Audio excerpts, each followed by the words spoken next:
isang ilog. Umaagos tungo sa Ako si Mary Rose Santos, and andito po kami, buong pamilya ko po nasa Saudi Arabia po kami, nasa Jazan.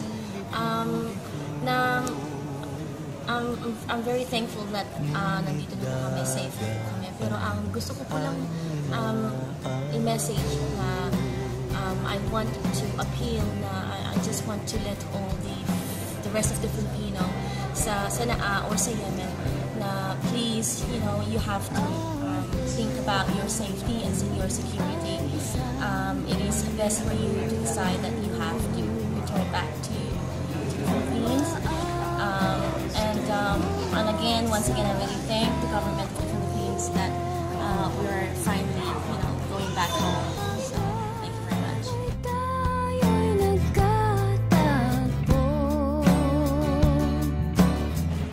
Ako po si Sherwin Cabrante. Ako po ay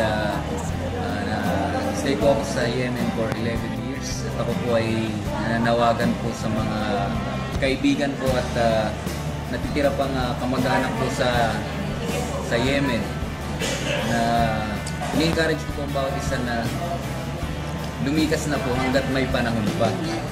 Huwag na po nating sabi nga po ay hintayin pa na maging critical pa po ang sitwasyon. At lalo po ngayon na nakakaubusan na po ng diesel, wala na pong power. So, mas makakaigit po na kaysa pagsapalaran po natin yung sabi nga taking chances po ay dapat po pumilos na po tayo. Mas maigi po yung safety first bago po yung sabi nga ay kasi mas importante po ang pamilya kaysa po dun sa sabi nga kahit saan po tayo pumunta pwede naman po tayong kumita uli makahanap po tayo ng sabi nga ng trabaho. Huwag po tayo mawala ng pag-asa. Huwag po tayo tumutok sa isa lang na sabi nga po source of income. Yun lang po ba rin kasing pumipigil sa iba po nating kaibigan lalo na po sa bansa ng Yemen.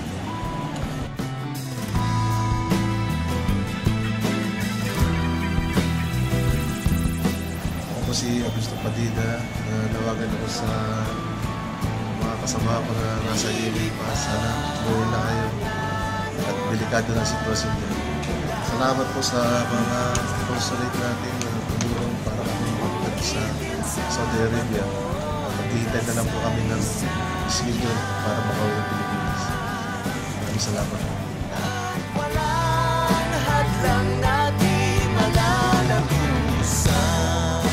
Ako si John Padma. Dito na po kami sa Jazan, Saudi. Naghihintay na lang po kami ng ticket.